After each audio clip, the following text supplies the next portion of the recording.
हाँ dear students, सबसे पहले हम लोग डिस्कस करना चाहते हैं व्हाट इज फोटोइलेक्ट्रिक इफेक्ट। देखो बेटा, ये लेसन फुली थ्योरेटिकल है और आप सभी जो है बच्चों ने इस लेसन को कम्प्लीटली लिख लिया है। एक्सप्लेनेशन ही आज करना है, 2 घंटे का एक्सप्लेनेशन, पूरा लेसन फिनिश, ऐसा ही है ये। और इंटरेस्टिंग लेसन है, तो मिस्टर जी से कहीं बैठ जाइए पहले। तो ध्यान दीजिएगा जरा, सबसे पहले इस लेसन की स्टार्टिंग हुई, उसके पहले हमने आपको कुछ स्टोरीज बताई थी। जैसे सबसे पहले बेटा हर्ट्ज ऑब्जर्वेशन आपको बताया था। हर्ट्ज ऑब्जर्वेशन, सभी लोग ध्यान दीजिए, ऐसा मान के चलिए कि आज से जो है ये लेसन नया पढ़ा रहे हैं। हर्ट्ज ऑब्जर्वेशन, ठीक है। In 18th century, a famous scientist, Hertz, found that when any cathode ray tube is presented in the presence of ultraviolet rays, you can say in the presence of sunlight, then electric sparking in that cathode ray tube, so rate increases. Its speed become very high. Means you can say if any cathode ray tube is presented in the presence of sunlight or ultraviolet rays, then electric sparking, rate of electric sparking increases. There will be highly sparking of electric when cathode ray tube is presented in the sunlight और in the presence of ultraviolet rays. मतलब कहने का ये है कि अगर cathode ray tube हो, cathode ray tube का मतलब scientist Geissler invented cathode ray tube. There is a cylindrical hollow glass pipe in which two metallic plates are situated, and these plates are connected with anode and cathode of battery and become cathode plate and anode plate. And when the voltage in between plates become very high and the pressure placed at minimum range, then there will be sparking of electrics. There will be some rays produced from running from cathode plate to anode plate, either anode plate to cathode plate. You can say there will be producing of positive rays as well as negative rays, and this tube is known as cathode ray tube. When this cathode ray tube is situated in the presence of sunlight, then the rate of electric sparking become much high. It increases. बात समझ में आई बेटा? हम बता रहे थे कि एक कांचकार थे, कांचकार जानते हो, कांच बनाने वाला, जिसका नाम गेसलर था। उसने कैथोड रे ट्यूब बनाई। कैथोड रे ट्यूब के बारे में बताए कि एक जो है सिलेंड्रिकल हॉलो ग्लास पाइप होती है जिसमें 2 धातु की प्लेटें रखी होती हैं। प्लेटों को तार से जोड़कर बैटरी के कैथोड और एनोड से जोड़ देते हैं, तो दोनों प्लेटें क्या बन जाती है बेटा? कैथोड और एनोड। और इन दोनों प्लेटों के बीच का जो वोल्टेज अगर बहुत हाई फाई हो और दोनों प्लेटों के बीच जो प्रेशर वो बहुत मिनिमम रेंज में हो, तो कैथोड प्लेट से कुछ रेज निकलती हैं और किधर की ओर चलती है? इन रेज को हम लोग कैथोड रेज कहते हैं। और ऐसे ही हम लोग पढ़े हुए हैं कि एनोड प्लेट से कुछ रेज कैथोड की ओर चलती है, पॉजिटिव रेज जिन्हें कहा जाता है। गोल्डस्टाइन ने जिसकी डिस्कवरी दी है, याद है ना बेटा केमिस्ट्री में? तो ये इलेक्ट्रिक स्पार्किंग जो होती है कैथोड रे ट्यूब में, हर्ट्ज ने ये देखा कि अगर कैथोड रे ट्यूब को धूप में रख दिया जाए, सनलाइट में, तो इलेक्ट्रिक स्पार्किंग तेजी से होने लगती है। मींस कैथोड रेज और एनोड रेज की जो है प्रोडक्शन बहुत हाईली स्पीड से होने लगती है, तेज होने लगती है। Why it happened, mister hertz can not explain it. क्यों ऐसा हुआ ये समझा नहीं पाए बेचारे। He could not explain about this observation. इस ऑब्जर्वेशन को एक्सप्लेन नहीं कर पाए। समझ में आया बेटा? ये किसका ऑब्जर्वेशन था? हिंदी इंग्लिश दोनों समझा दे, क्लियर हो गया बेटा? अब उसके बाद बेटा एक बहुत फेमस ऑब्जर्वेशन है जिसको विनय के जानकार आदमी को बताना जरूरी है।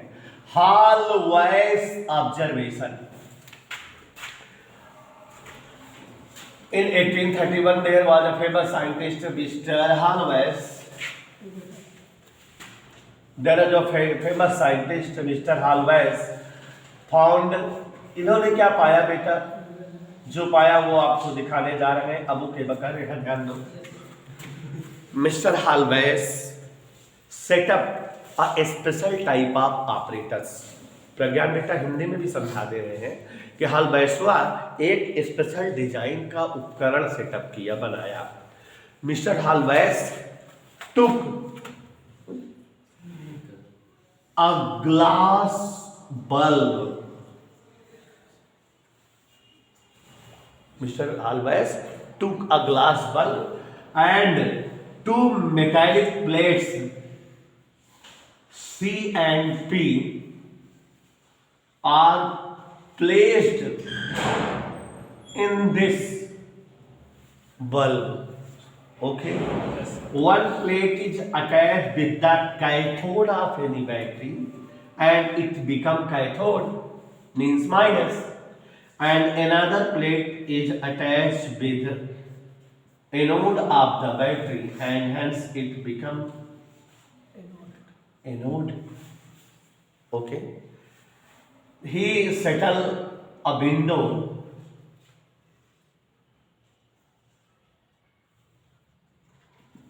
and settle a galvanometer also. When sunlight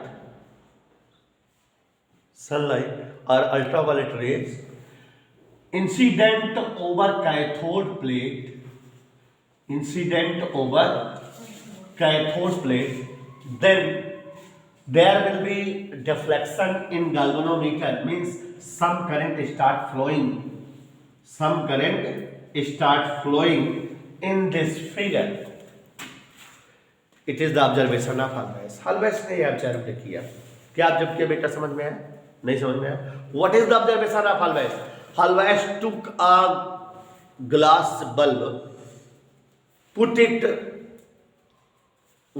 in vacuum, and two plates C and P are placed in this bulb, and these plates are attached from the cathode and anode of any battery and become cathode plate and anode plate.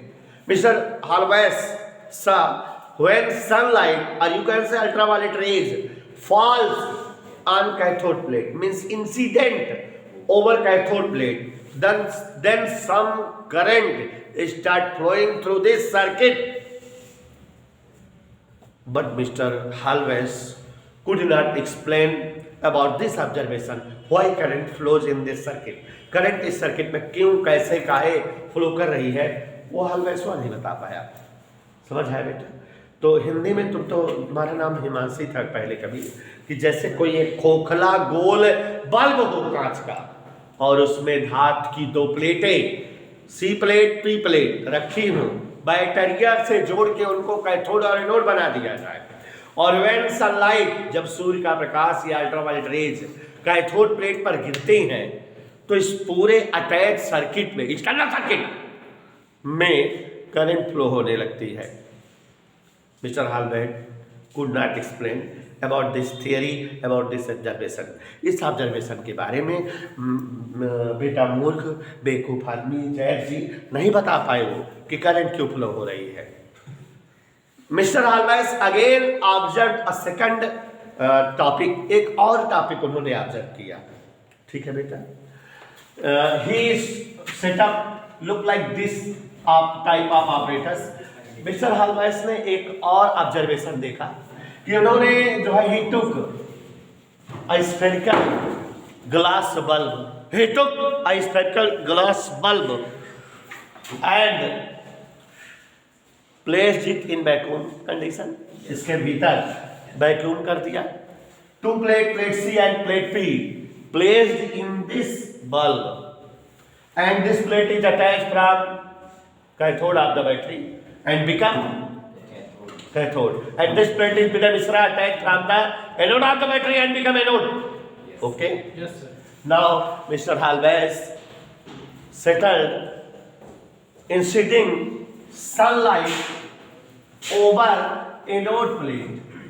अब mister Hallowes ने anode plate पर sunlight को incident होने दिया, but he saw no current flows through the external circuit attach from that bulb. अब इस condition में कोई current flow, why it happened mister Hallowes could not explain it. बात समझ में आई? तो बेटा चुट्टा यहां समझ में आ रहा है कि जब हालवेस ने दोनों कंडीशन देखा, when sunlight falls over cathode plate, then amount of current start flowing through the attached external circuit. But when sunlight falls on the anode plate, no current flows through the external circuit attached from that bulb. Why these events happened? There was no any explanation for Mr. Halves. हरबस के लिए इसका कोई explanation नहीं था, ऐसा क्यों हुआ, काहे हुआ, किस लिए हुआ। हो सकता है सर बैटरी करंट डिफ्लेक्शन हो रहा हो, यहाँ पे बीच में गैप है, जुड़ा रहेगा तब करंट फ्लो होगा, है ना। ये स्विच ऑफ कंडीशन है। नहीं समझ पाया? देखिए आप लोग अपने अपने एक्सप्लेनेशन ना सेटअप करिए, ठीक है। हाँ तो ये बच्चों ये सारे एक्सप्लेनेशन, हालवेस ऑब्जर्वेशन और हर्ट्ज ऑब्जर्वेशन क्वेश्चन क्रिएट कर रहे हैं हम लोगों के माइंड में कि ऐसा क्यों हो रहा है। अच्छे अच्छे साइंटिस्ट एक्सप्लेन नहीं कर पाए इन सब का रीजन, क्यों नहीं एक्सप्लेन कर पाए, अब आगे आपको समझाते हैं। इन 1898 कौन ईयर बोले? 1898। हाँ, a famous scientist J.J. Thomson, who was the founder of electron। J.J. Thomson से परिचित हो ना? इन्होंने एटॉमिक मॉडल दिया था, थॉमसन एटॉमिक मॉडल, और इलेक्ट्रॉन का डिस्कवरी भी किया था ना, याद आया? तो a famous scientist J.J. Thomson invent a special phenomenon photoelectric effect, और you can say photoelectric emission. देखो बच्चों बहुत समय पहले मतलब 2010 तक आपके बुक में एक लेसन होता था थर्मियन इफेक्ट या डायोड वाल्व ट्रायोड वाल्व नाम के एक लेसन था, अब हट गया है। तो उसमें एक साइंटिस्ट थे मिस्टर थॉमस अल्वा एडिसन, जानते होंगे बल्ब के आविष्कारक हैं। तो थॉमस अल्वा एडिसन ने एक फेनोमेनन या एक इवेंट की डिस्कवरी की थी, एडिसन इफेक्ट। क्या बेटा? एडिसन इफेक्ट हल्का सा जान लो क्या था कि when you have any metallic seat, माने कोई मेटालिक प्लेट हो, and if you heated it means heat energy give the plate, जब जो है उस प्लेट को हीट एनर्जी दी जाए, उसे हीट किया जाए, after some time electrons start emitting out from that metallic sheet. अगर कोई मेटालिक सीट ली जाए और उसे जो है सिद्धांत बेटा गर्म किया जाए, if any metallic sheet is start heating, जब उसे हीट एनर्जी देते रहें तो after some time electrons start emitting out from that plate, उस प्लेट से क्या निकलने लगते हैं बेटा? And these electrons are called thermions. इन्हें क्या कहा जाता है? Thermions. And this effect is called Edison effect या थर्मियन इफेक्ट। ओके, और जब वो इलेक्ट्रॉन निकलते हैं तो इसे इकट्ठा होते जाते हैं, ढेर सारे इलेक्ट्रॉन क्लाउड बना लेते हैं, बादल। इनके सामने अगर कोई एक हम एनोड प्लेट रख दें तो वो प्लेट उन सारे इलेक्ट्रॉनों को अपनी ओर अट्रैक्ट करने लेती है, और यहाँ फिर एक करंट फ्लो होने लगती है जिसको हम प्लेट करंट कहते हैं, ठीक है। डायोड वाल्व, ट्रायोड वाल्व, ऐसे बहुत सारी डिवाइसेस थी जो इस इफेक्ट पर बनी थी। अब वो लेसन हमारे कोर्स में नहीं है, लेकिन सेम उसी तरह का इफेक्ट हम लोगों को पढ़ने चलना है, फोटोइलेक्ट्रिक इफेक्ट। तो मैंने पहले आपको फोटोइलेक्ट्रिक इफेक्ट समझाना है बेटा, और उसके बाद फोटोइलेक्ट्रिक इफेक्ट का एक्सप्लेनेशन करनी है। हम लोग एक दिन क्लास में पढ़े थे फोटोइलेक्ट्रिक इफेक्ट बारे में, लेकिन आज फिर से विनय मिश्रा जी हम शुरुआत कर रहे हैं लेसन की। Photoelectric effect, mister J.J. Thomson found that when sunlight or ultraviolet rays falls continuously on any metallic sheet, समझ रहे हो बेटा? नहीं समझ रहे हो कि if you have a metallic sheet and sunlight falling continuously on this sheet. After some time, electrons start emitting out from this plate. These electrons are called photoelectrons. ठीक है, and this property is known as photoelectric effect, or you can say photoelectric emission. समझ आए? This is the discovery of mister J Thomson. क्या जो है discover किए, फिर से एक बार समझो कि अगर कोई एक धातु की प्लेट लिया जाए और उस पर प्रकाश निरंतर आपतित होता रहे, गिरता रहे, तो आफ्टर सम टाइम उस प्लेट से इलेक्ट्रॉन निकलने लगते हैं, और इन इलेक्ट्रॉनों को हम क्या कहते हैं बेटा? Photo electron. और ये घटना क्या कहलाती है? फोटो इलेक्ट्रिक एमिशन या फोटो इलेक्ट्रिक इफेक्ट. समझ में आया बेटा? व्हेन अल्ट्रावायलेट रेज और sunlight falls on any metallic sheet continuously, then after some time electrons start emitting out from that metallic sheet, and these electrons are called photoelectrons, and this effect is known as photoelectric emission या photoelectric effect. समझ आया बेटा? अब बच्चों यहाँ हो क्या रहा है? ये हमारी जो सनलाइट इंसिडेंट हो रही है मेटालिक शीट पर, ये ऑप्टिकल एनर्जी है, और यहाँ से इलेक्ट्रॉन इंट्रोड्यूस हो रहे हैं, इलेक्ट्रिक एनर्जी बन रही है. मीन्स इन शॉर्टली या in science language, here optical energy is converted into electric energy. समझ आ रहा है बेटा? And this phenomenon is called photoelectric effect, और you can say photoelectric emission. क्या बेटा समझ लो जरा? When optical energy change into terms of electric energy, then this phenomenon is called photoelectric effect, or you can say photoelectric emission. Optical energy का electric energy में बदल जाना, converting of photoelectric, converting of optical energy into electric energy is called photoelectric effect. प्रकाश ऊर्जा का विद्युत ऊर्जा में बदल जाना फोटोइलेक्ट्रिक इफेक्ट कहलाता है. एंड ब्रांच ऑफ साइंस, आप जो है बेटा बीएससी थर्ड ईयर में इसके बारे में डिटेल में पढ़ोगे, कम से कम 7-8 लेसन.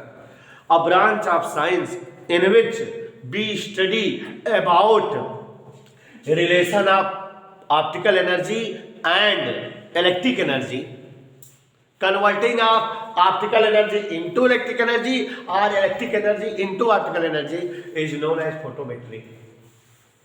ओके, तो एक ब्रांच बनी हुई है फिजिक्स की, जिसमें हम ऑप्टिकल एनर्जी को इलेक्ट्रिक एनर्जी में और इलेक्ट्रिक एनर्जी को ऑप्टिकल एनर्जी में बदलने का जो है अध्ययन करते हैं, स्टडी करते हैं. And there are some devices which are based on these properties. मतलब कि कुछ ऐसे डिवाइस भी हैं जो इन प्रॉपर्टीज पर बनी हुई हैं.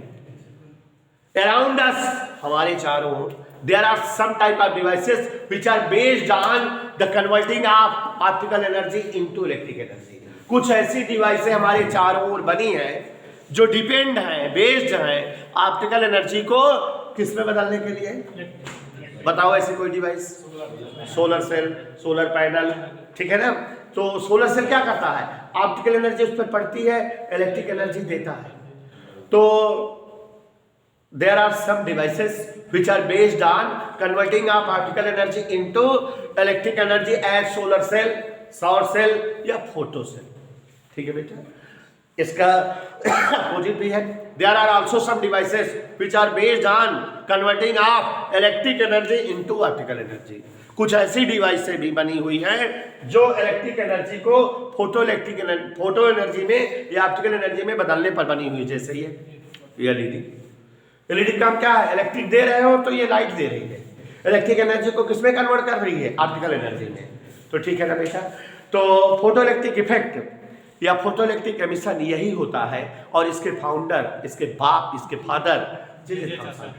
ठीक, अब मैं आपको एक्सप्लेनेशन करने जा रहा हूँ, deeply explanation photo electric effect का. ठीक बेटा? किसका एक्सप्लेनेशन बेटा? हाँ, तो सारे बच्चे फोटो इलेक्ट्रिक इफेक्ट का एक्सप्लेनेशन समझें. What is photoelectric effect? What is photoelectric emission? है क्या? क्यों हुआ ऐसा? Why it happened? समझ में आ गया प्रज्ञान बेटा? When ultraviolet rays or sunlight incident on any metallic sheet continuously, then after some time electrons start coming out from that plates. These electrons are photoelectrons and this effect is known as photoelectric emission. Shortcut में कैसे बोलोगे? Converting of optical energy into electric energy is called photoelectric effect or photoelectric emission, and the apparatus which are used for this purpose are called photocell. नहीं समझे बेटा? इस जो है प्रक्रिया के लिए जिन यंत्रों का यूज किया जाए उन्हें हम क्या कहते हैं? Photocell. Photocells are the such type of devices which are used for converting optical energy into electric energy. ठीक है ना? ठीक है ना? Photocells are such type of devices which are used for converting optical energy into electric energy. Okay, and LED is the such type of device which is used for converting electric energy into. What is the full form of LED? Light emitting diode. Okay, light emitting diode.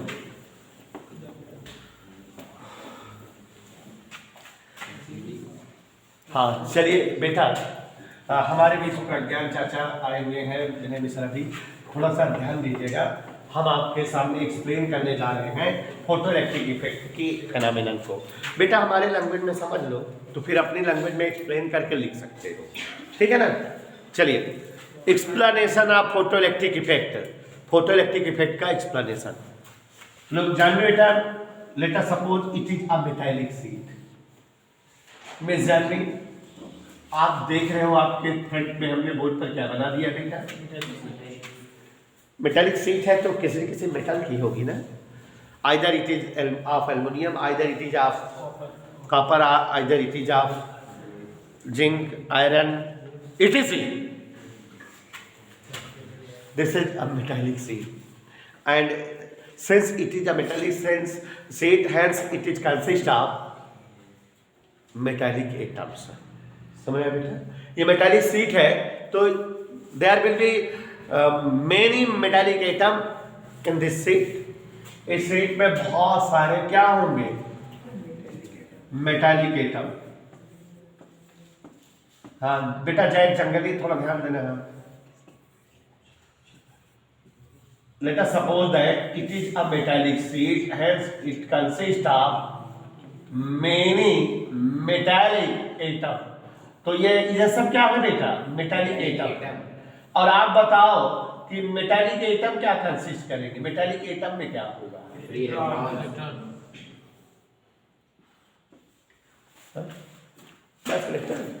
देखो, what is metal? Metal क्या होता है? Metal की definition होती है such type of element having one or two free electron in their outermost shell is called metal. यही होता है ना? या such type of elements which have nature of giving up free electrons are called metals. अंग्रेजी में बात कर रहे हैं? नहीं समझ में आ रहा है? कि ऐसे सभी तत्व जिनके अंतिम कोष में, जिनके आउटर मोस्ट सेल में एक या दो फ्री इलेक्ट्रॉन होते हो, उन्हें मेटल कहते हैं ना. या दूसरी डेफिनेशन क्या बताया मैंने? कि ऐसे सभी एलिमेंट जिनमें जो है इलेक्ट्रॉन त्यागने की प्रवृत्ति हो, इलेक्ट्रॉन को निकालने का प्रॉपर्टी हो. Such type of elements having nature of giving up electrons, जिनमें जो है इलेक्ट्रॉन को छोड़ देने की, निकाल देने की जो है प्रॉपर्टी पाई जाती हो, they are called metals. Okay, तो these are metallic atoms. It means each atom contains one or two free electron in its outermost shell. नहीं समझ में आया बेटा? जब ये मेटालिक एटम है तो इनके आउटर मोस्ट सेल में क्या होगा बेटा? वन या दो फ्री इलेक्ट्रॉन हो. पक्का? If ultraviolet rays incident over this plate, अगर अल्ट्रावायलेट रेज जो है कंटिन्यूअसली इस प्लेट पर इंसिडेंट हो तो क्या होगा? When these rays falls on metallic atoms, जब एटम्स पड़ेंगी तो metallic atoms contain free electrons, free electron रखते हैं. तो these free electrons observe these optical energy. Optical energy को क्या कर लेंगे? ऑब्जर्व कर लेंगे. और जब फ्री इलेक्ट्रॉन्स ऑब्जर्व कर लेंगे तो एटम से तुरंत आउट हो जाएंगे. और अब ये एटम क्या बन जाएगा, इनसे फ्री इलेक्ट्रॉन बाहर निकल आए यहाँ और यहाँ, तो ये तुरंत जो है रेस्ट आयन बन गए। क्या बन गए बेटा? Rest ion. समझ आया? पॉजिटिव आयन या रेस्ट आयन, क्योंकि जो है एटम से इलेक्ट्रॉन बाहर चला गया, एटम जो है आयनाइज हो गया, वो पॉजिटिव आयन बन गया, रेस्ट आयन बन गया, और इलेक्ट्रॉन यहाँ वैकेंट प्लेस में यहाँ इकट्ठा हो गए। तो all metallic atoms now become rest ion, or you can say become positive ion, become ionized, and all the free electron start moving in the vacant place of these positive ions. जो free electron बाहर निकले वो in positive ions के vacant place में क्या करने लगे? Moving करने लगे। वो अभी स्पीडली तेज चक्कर करने लगे। क्यों? क्योंकि उनके पास एनर्जी है, उन्होंने एनर्जी ले लिया है, ऑप्टिकल एनर्जी ऑब्जर्व कर लिया है। समझ आया बेटा? एक तो फिगर समझ में आया बेटा? एक बार फिर से बता दे हिमांशी, तो तुम तो बेटा मूर्ख टाइप के हो, ध्यान से सुनना। व्हेन अल्ट्रावायलेट रेज और यू कैन से sunlight incident over any metallic sheet, then the free electron of each metallic atom absorb these optical energy and comes out from the metallic atom and become free electron and start moving in between the gaping place of positive ions. समझ आया बेटा? कि जो atoms थे उन पर जब energy गिरी तो उस एटम के भीतर वाला फिर इलेक्ट्रॉन उस एनर्जी को ऑब्जर्व करके एटम से आउट हो गया, और अब एटम क्या बन गया? पॉजिटिव आयन, और वो इलेक्ट्रॉन उस पॉजिटिव आयन के बीच में मोशन करने लगे। ठीक है ना? लेकिन अभी एनर्जी आप गिराते ही रहो। If optical energy is observing continuously for a long time, इस पर लगातार गिर रही हो, then the free electron moving in the vacant place of positive ions again absorb optical energy, वो फिर और एनर्जी ऑब्जर्व किए and start coming to the near to the plates, surface of plates। मतलब ये जो पूरी प्लेट है इसमें इधर उधर कोने अकड़े दाएं बाएं तमाम फ्री इलेक्ट्रॉन है, और उन पर जब जो है ऑप्टिकल एनर्जी इंसिडेंट हो रही है तो वो ऑप्टिकल एनर्जी को ऑब्जर्व कर रहे हैं, और ऑब्जर्व करके किधर की ओर आना चाहते हैं सर? अपसाइड, सरफेस की ओर आने का प्रयास करने लगते हैं। ठीक है? स्टार्ट कर देते हैं किधर की ओर आने के लिए? सरफेस की ओर। और amount of energy by which electrons free electrons comes to near the surface of metallic sheet, जितने एनर्जी के अमाउंट से सारे इलेक्ट्रॉन इधर उधर कोने अकड़े से आकर सरफेस के अपर लेवल की ओर इकट्ठा हो जाएंगे, इधर हो जाए, उस अमाउंट ऑफ एनर्जी को वर्क फंक्शन एनर्जी कहा जाता है। That amount of energy is called work function energy. मतलब समझो, पहले क्या थी? मेटालिक शीट, उस पर क्या इंसिडेंट हुआ? Sunlight. Sunlight means optical energy, और इस मेटालिक शीट के एटम जो थे उनके फिर इलेक्ट्रॉनों ने इस एनर्जी को ऑब्जर्व किया और एटम से बाहर आउट हो गए। एटम सब क्या बन गए? पॉजिटिव आयंस, रेस्ट आयन, और उनके गैप में कौन चक्कर करने लगे? फिर इलेक्ट्रॉन। लेकिन अभी ऑप्टिकल एनर्जी फिर इंसिडेंट हो रही है, तो ये जो फ्री इलेक्ट्रॉन है again observe this optical energy and start coming near the surface of metallic sheet, और अब एनर्जी जब इनकी बढ़ रही है फ्री इलेक्ट्रॉन की, ये किधर की ओर आने लगे हैं, और काफी देर तक अगर आप एनर्जी गिराते रहोगे तो इनकी एनर्जी बढ़ जाएगी और ये कहाँ इकट्ठा हो जाएंगे? सरफेस पर। When free electrons absorb more amount of energy, then they reached at the surface of metallic sheet, metallic sheet के सरफेस पर इकट्ठा हो गए, और जितने अमाउंट की एनर्जी पाकर ये सरफेस तक आए उस अमाउंट ऑफ एनर्जी को वर्क फंक्शन एनर्जी कहते हैं। समझ में आई बात बेटा? The amount of energy by which free electron या amount of energy which is required for coming electrons towards the surface of metallic sheet, जितने अमाउंट की एनर्जी से फिर इलेक्ट्रॉन सरफेस तक आ सकें उस अमाउंट ऑफ एनर्जी को हम क्या कहते हैं? Work function energy. समझ में आया बेटा? और बेटा इस समय जो सनलाइट जो है इंसिडेंट हो रही है, वो जो सनलाइट है उसमें एक स्पेशल फ्रीक्वेंसी है, जितनी फ्रीक्वेंसी का लाइट आप गिराओ और इलेक्ट्रॉन जो है सरफेस तक आ सके, उस जो है फ्रीक्वेंसी को थ्रेशोल्ड फ्रीक्वेंसी कहते हैं। मतलब कि इलेक्ट्रॉन कहां तक आ गए? सरफेस तक। जितने एनर्जी से आए उस एनर्जी को क्या कहते हैं? Work function energy. amount of energy required for electrons coming near the surface of metallic sheet is called work function energy, and at that time the frequency of incident light is known as threshold frequency, Delhi frequency. मतलब such type of frequency of incident light which is required for the electrons coming near the surface of metallic sheet. मतलब आप समझ गए कि जितनी energy पाकर electron सतह तक आते हैं उस एनर्जी को जो है वर्क फंक्शन एनर्जी, कार्य फलन ऊर्जा कहा जाता है। और इतनी एनर्जी जिस फ्रीक्वेंसी के लाइट से मिलती है वह फ्रीक्वेंसी थ्रेशोल्ड फ्रीक्वेंसी कहलाती है। समझ में बात बेटा? तो अब अभी इतना घटना हो गई, पहले एनर्जी एब्जॉर्ब किया, इलेक्ट्रॉन बाहर आया, फिर एनर्जी एब्जॉर्ब किया, सरफेस तक आया, सरफेस तक। अब अगर अभी और जो है इंसिडेंट हो लाइट एनर्जी, तो ये जो इलेक्ट्रॉन है इनकी एनर्जी किससे ज्यादा हो जाएगी? वर्क फंक्शन एनर्जी से ज्यादा हो जाएगी। मानिए सतह से भी बाहर आने लगेंगे, तो ये सतह मेटालिक शीट की सरफेस लेयर को छोड़कर मेटालिक शीट से बाहर जंप करने लग जाएंगे।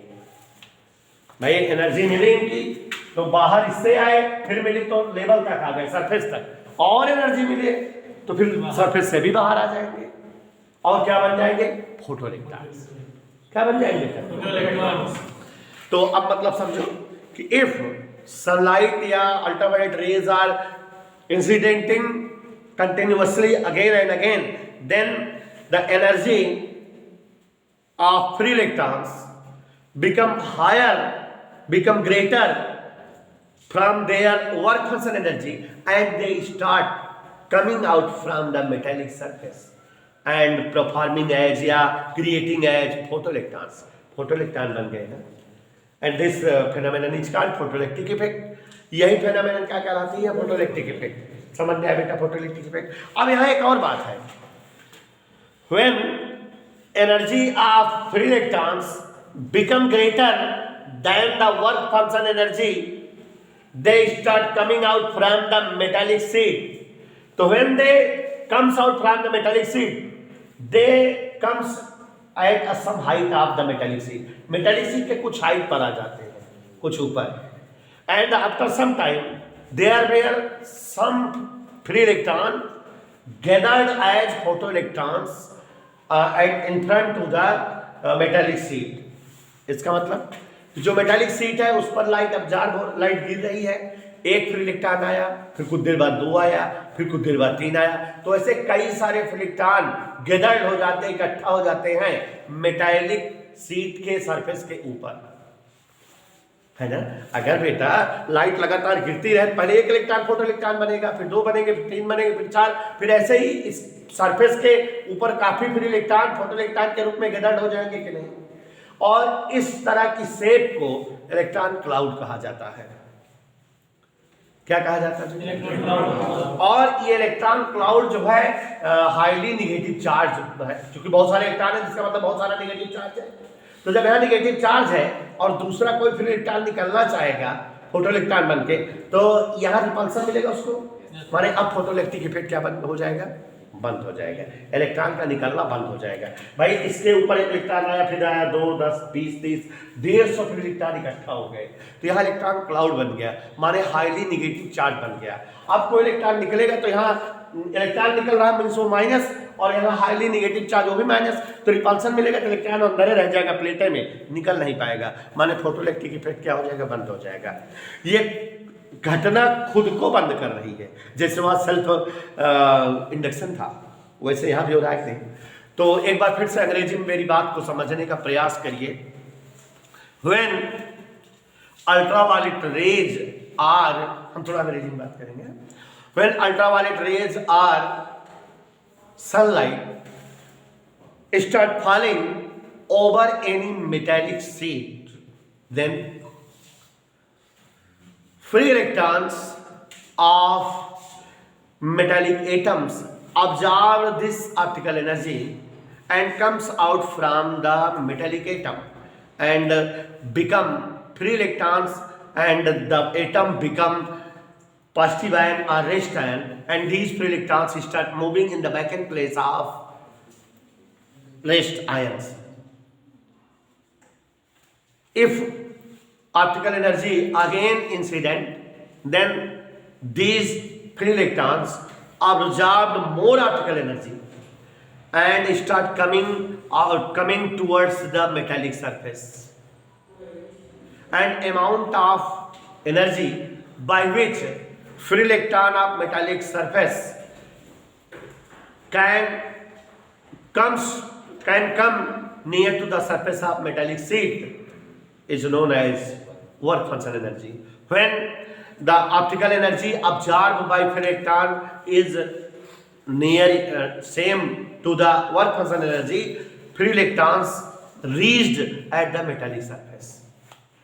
If these free electrons again absorb optical energy, means if absorbed energy of free electrons become greater from the work function energy, these free electrons coming out from the emitting out from the metallic surface and become photoelectrons. And these photoelectrons for a long time gathered near the surface of metallic sheet and form electron cloud, and which is a highly negatively charged. And these electron clouds repel starting photoelectrons, and hence photoelectric emission stopped. Photoelectric emission started. But if a plate placed at the near at the electron clouds, अगर कोई एक plate हम electron cloud के सामने रखें और this plate settled at positive potential, ये plate किस पर रखी जाए बेटा? तो these free electrons of electron clouds are attracted by the positive potential, and after some time these electron cloud disappear. एक एक इलेक्ट्रॉन, 2 इलेक्ट्रॉन, 4 इलेक्ट्रॉन जाने लगेंगे उस प्लेट की पॉजिटिव पोटेंशियल के कारण, और ये जो है क्या हो जाएगा, इलेक्ट्रॉन क्लाउड डिसअपीयर हो जाएगा and photoelectric emission again started, फिर से शुरू हो जाएगा. और चूंकि यहाँ इलेक्ट्रॉन क्लाउड से प्लेट तक जा रहे हैं तो इलेक्ट्रॉन के मूविंग से यहाँ करंट फ्लो होने लगेगी, और उस करंट को फोटोइलेक्ट्रिक करंट या प्लेट करंट कहते हैं. तो बात समझ में आई बेटा? इतना समझ में आया? तो ये is the completely description of photoelectric effect. समझ में आ बेटा? यहाँ 2-3 डेफिनेशन निकल कर आती है. क्या? What is work function energy? Work function energy is the amount of energy required for coming electrons near the surface of metallic sheet. माने जितनी एनर्जी के अमाउंट से इलेक्ट्रॉन सतह तक आते हैं उसे हम क्या कहते हैं बेटा? Work function energy. ठीक है, एक और डेफिनेशन जान भी बेटा बना सकते हो वर्क फंक्शन एनर्जी. कैसे? दिमाग लगाओ. Work function energy is a such type of amount of energy greater which photoelectric emission is started. नहीं समझे? वर्क फंक्शन एनर्जी इतने अमाउंट की एनर्जी है कि जिससे ज्यादा एनर्जी होने पर इलेक्ट्रॉनों का फोटोइलेक्ट्रिक इफेक्ट स्टार्ट हो जाता है ना? अगर इतना एनर्जी रहे फोटोइलेक्ट्रिक इफेक्ट नहीं स्टार्ट होता, इससे ज्यादा एनर्जी रहे तो क्या हो जाता है बेटा? फोटोइलेक्ट्रिक इफेक्ट स्टार्ट हो जाता है कि नहीं? Electron start coming out from the plate. तो ऐसे डेफिनेशन नहीं दे सकते हो. Work function energy is the amount of energy greater which energy required for photoelectric emission, जिससे अधिक मात्रा की एनर्जी की आवश्यकता होती है फोटोइलेक्ट्रिक इफेक्ट के लिए. समझ में आ रहा है? और थ्रेशोल्ड फ्रीक्वेंसी क्या है? Such type of frequency of incidental light required for